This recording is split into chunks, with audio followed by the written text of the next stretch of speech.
Dans le monde, le travail du sexe se fait, c'est pas hyper étendu non plus à Montréal. Ce que les policiers font habituellement, c'est qu'ils n'ont pas besoin nécessairement d'attendre que les gens fassent de la sollicitation, ils sont en train de travailler. Ce qu'ils vont faire tout simplement, c'est de trouver tous les moyens, tous les prétextes pour les faire bouger. Et les policiers le disent très bien. Le poste 21, le poste 22, parce qu'il faut les nommer quand même ces postes-là, même si tous les flics sont pareils, parlons un peu du 21 et du 22 qui disons-le, ont la palme dans les dégueulasseries souvent, dans le centre-ville. C'est pas bien qu'ils les mettent là aussi, hein. Il y a beaucoup d'itinérants, il y a beaucoup de gens qui consomment des drogues, il y a beaucoup de prostitution dans le coin, fait qu'on on peut se douter que le genre de policiers mettent à ces endroits-là. Ce qu'ils font souvent pour déclarer les boys, en fait, c'est donner des tickets à répétition pour les incivilités. Donc, soi-disant, parce que tu ne bouges pas sur le trottoir, ben, tu as un ticket pour avoir entravé la circulation. Puis parce que tu regardes ton ticket et tu ne bouges pas, ben, tu en as un deuxième parce que tu es encore en train de bouger. Puis peut-être que tu essaies de traverser la rue pour te faire écœurer, mais tu n'as pas tout à fait traversé à l'intersection, tu as fait un ticket parce que tu as fait traverser à l'intersection. Fait que là, ben, tu dis au flic, Chris, patience, tu gueules un peu, c'est normal, là, tu as automatiquement un ticket d'avoir fait du bruit dans le milieu. Fait que là, ben, quand tu te dépenses, tu vas aller faire une petite cigarette, c'est sûr que ta cigarette, ta boîte de chatteur, fait qu'automatiquement, tu as un cinquième ticket, tu vas avoir mis des cendres, des cigarettes par terre sur la voie publique. Puis ça, ce que je dis là, ça peut paraître drôle, hein, mais moi, j'ai des cas d'une personne qui a reçu 7 contraventions, ça faisait 1400 quelques dollars, puis il a réussi à avoir ça en 38 minutes. Et en fait, les policiers, c'est clair, hein, qu'est-ce qu'ils disent? C'est si t'en veux plus, ben, tu te décrisses. Tu te décrisses du secteur du 21, puis tu te décrisses du secteur du 22. Ce que le 24 va faire, ou ce que le poste 20 va faire pour toi, on s'en calisse. Sinon on te reconnaît et on te lâchera pas. Et les policiers disent souvent, moi je l'ai déjà entendu, les policiers vont dire aux gens, on n'a pas besoin d'avoir une raison pour te donner une contravention. La loi ici, c'est nous autres. Nous, on peut faire ce qu'on veut. Puis même, ils vont dire, quand les jeunes vont dire qu'ils portent plainte, les policiers les regardent en riant, puis ils vont dire, ben, tu vas porter plainte à qui? À mes chums policiers. Qu'en fait, ben, voilà, ils vont le gros bout du bord. Ce qu'ils veulent faire, sinon, l'autre moyen qui fait très mal, ben, c'est les arrestations pour sollicitation. Il y a une police qui s'appelle l'escouade de la moralité, qui n'est pas une police comme les polices habituellement, c'est une police qui est hyper protégée. C'est une police dans la police qu'on dit souvent. Tout ce qui est les mœurs, moralité, tout ça, ces policiers-là, on a déjà essayé de porter plainte contre des policiers de moralité et c'est pratiquement impossible. Ils peuvent faire à peu près ce qu'ils veulent. Ils ont le droit de se faire toucher, ils ont le droit de se faire caresser, ils ont le droit d'être en présence de la drogue, ils peuvent à peu près tout faire ce qu'ils veulent, soi-disant pour pas que leur couverture tombe. Mais ces gens-là arrêtent les voices habituellement pour sollicitation, donc d'avoir communiqué dans le début de se donner à la prostitution. Et la sollicitation, c'est criminel, ce qui fait que ça emmène habituellement les gars directement en dedans. Et ce que les policiers aiment beaucoup dire aux garçons qui font le travail du sexe, avant de les arrêter pour sollicitation, c'est de leur dire, t'es mieux de bouger tout de suite. Parce que si je trouve le moyen de t'embarquer pour sollicitation pour pouvoir t'emmener en dedans, fais-moi confiance. Tous les gens en prison vont savoir que tu suces des pénis, vont savoir que tu es une pute. Et on peut s'imaginer que quelqu'un, un homme qui a des relations sexuelles avec d'autres hommes, ou qui fait la prostitution pour gagner sa vie, quel genre d'ostracisme il vit à l'intérieur des murs. La prison, c'est un milieu hyper machiste. Et effectivement, les gars ont hyper peur de se faire dénoncer comme étant un travailleur du sexe quand ils se mettent en prison. Donc, c'est une menace que les policiers usent, qui fonctionne énormément. Habituellement, quand les garçons se font prendre plusieurs fois pour sollicitation, comme Marielle disait tout à l'heure, ils reçoivent des quadrilatères. Les quadrilatères, en fait, c'est surtout pour les travailleurs du sexe et pour les gens qui font du squeegee. Ils vont dire, en fait, que tu es mieux de sortir de l'endroit où tu t'adonnes à tes crimes, en parenthèse. Les quadrilatères, quand on parle du travail du sexe, des fois, sont énormes et n'ont juste pas de sens. Les gens peuvent être interdits de se présenter entre Saint-Laurent et Pinneuf. On voit le range d'est-ouest assez intense. Et ils vont dire absolument de donner les vagues jusqu'à Sherbrooke. Donc, c'est une bande. Ce qui est assez drôle, c'est que dans ce quadrilatère-là, on retrouve la plupart des ressources communautaires à Montréal. Plein d'endroits où on peut aller dormir, plein d'endroits où on peut aller manger, plein d'endroits où on peut contester ses tickets, plein d'endroits où on peut aller socialiser, plein d'endroits où on peut quêter, plein de salles de show, plein d'endroits de travail du sexe se font, plein d'endroits où on quête. En fait, l'endroit où le réseau social, je veux dire, des gens qui font travail du sexe, souvent se trouve. Puis, bien sûr, ben, le seul fait de se retrouver dans ce quadrilatère-là, ben, c'est une vie de condition, c'est un motif de retourner immédiatement en prison à l'intérieur. Donc, il n'y a pas d'affaire d'étiquette pour le quadrilatère. Tu t'embarques, tu passes le matin en procès, et on te refout en prison immédiatement. Donc, cet harcèlement-là, absolument, c'est comme ça que ça fonctionne. Puis, malheureusement, ben, souvent, ça fonctionne. Puis, ça fonctionne en fait jusqu'à temps que les gens acceptent de sortir du quadrilatère ou de se faire arrêter par les policiers. Ça déplace la population énorme. C'est par difficile de rejoindre ces gens-là, puis ça fait juste augmenter et rajouter à tout l'ostracisme qui vit, à toute la stigmatisation.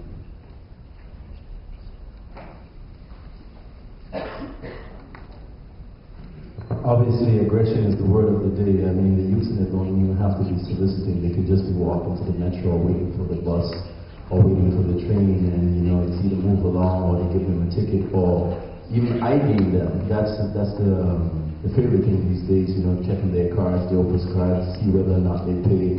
But we know it's just all a pretext because the police is put in place for the youth in them to be uncomfortable. I mean, they're young men.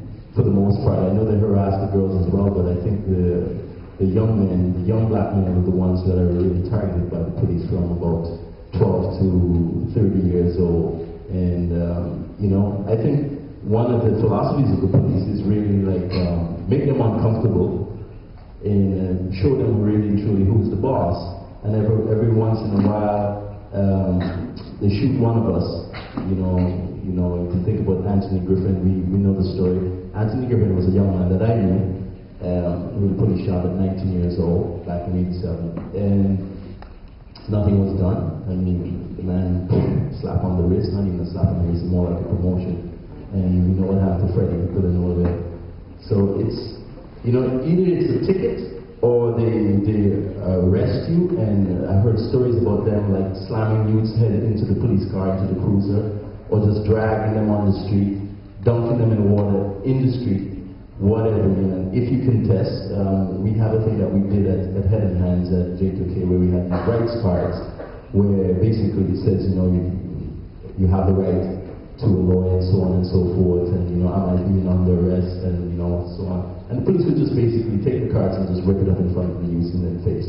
So it's just a show of power, show of aggression, and I think it's really to frustrate the youths, because if any one of you can remember being at that age, you're going to react. And that's basically what they want you to do. They want you to react. They also throw insults at these youths, making comments about the way they dress or the way their hair is cut or whatever. And if you're wearing a bandana, that makes it even worse, you know what I'm saying? It's really funny that the biggest gang is worried about gangs. And I remember back in the 80s, when a black person would go to certain clubs, they would say, they wouldn't allow you in because you were not a member. And now, they're not going to allow you in because they think you're part of a gang, or of your dress code. It's always one excuse or the other, but always amongst the same thing. Just keep you this place, or keep you in your place, which is like to do certain work, to live certain areas, Like the man said before, we all pay taxes. And every time you go to the cornerstone, whether you have status or not, you're paying taxes. So, yeah, you know the story. I have a lot of examples of impunity. I went to high school in Standard, and every time when you're on your way there, on your way back, it's either Northern or Villa Maria, the metros.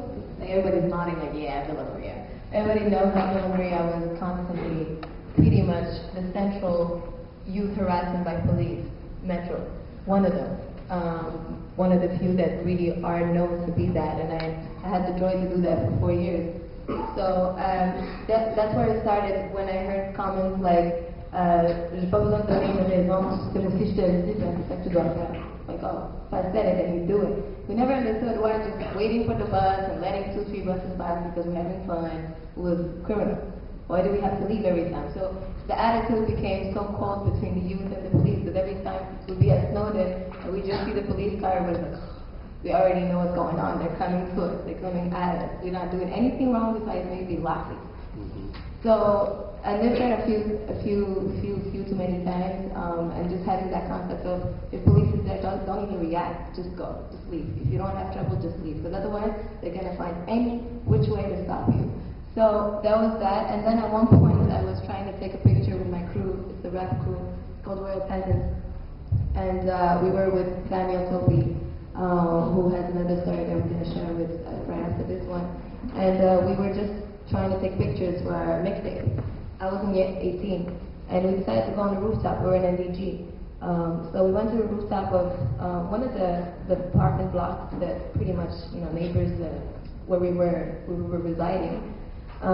So we go there, which is not really a problem. We sometimes happen to go up there or whatever. So we go there, we're like 6 people, and obviously looking hip-hop to the fullest. So we go up in there, next thing we know, police was following us and climb up all the way to the rooftop and pretty much try to harass us all the way to the rooftop. Why? Because we're trying to take a pictures on the rooftop, but the person that lived in that building was with us, so it's like we had the right to access. And we kind of knew our rights, so at that point it was different strategies. Do we get mad? Do we just let them step on us? Do we play their game? I mean, it's hypocrisy at the same time. I opted for hypocrisy. I was very nice. I was trying to communicate with them. I was one of the only 2 girls in the crew. The other one was a photographer, and I was trying to make them understand we're just making music. We're really not trying to do anything wrong. We don't have no drugs. We're not trying to sell drugs. We're not using drugs. We're just simply trying to take a picture for a mixtape. It took at least 45 minutes of conversation and them intimidating us, humiliating us, making me sing, and like, oh, prove to me that you can sing, really, things like that. I mean, in any other case, it wouldn't have happened like this way. I mean, it's not normal that it happens this way. It was just wrong because I guess we didn't have the right complexions, or we were not wearing the right clothes. So that was a few experiences that kind of forged that relationship between police and my youth within Canada. Every time, other experiences similar to that. One time we were in the metro, we went to buy clothes. There was a baby fat sale at Namur. We were in Namur, and I was with Daniel Toby and my other boy, Logic. So we're leaving to go to the metro, which I guess we're loud. I guess this is the problem with artists, right? We're loud. We like to be just like, yo, what's good, what's poppin', nah. So we make noise, we get recognized. When we hear the presence is shown, you feel it. And so that was a problem. Little did we know, police undercovers were following us from Namur to Plamondon. And all of this went to a case, to court, because we got guns pulled on us and all types of stories. So all of this why in court was presented because we were 3 people, which could have consisted into a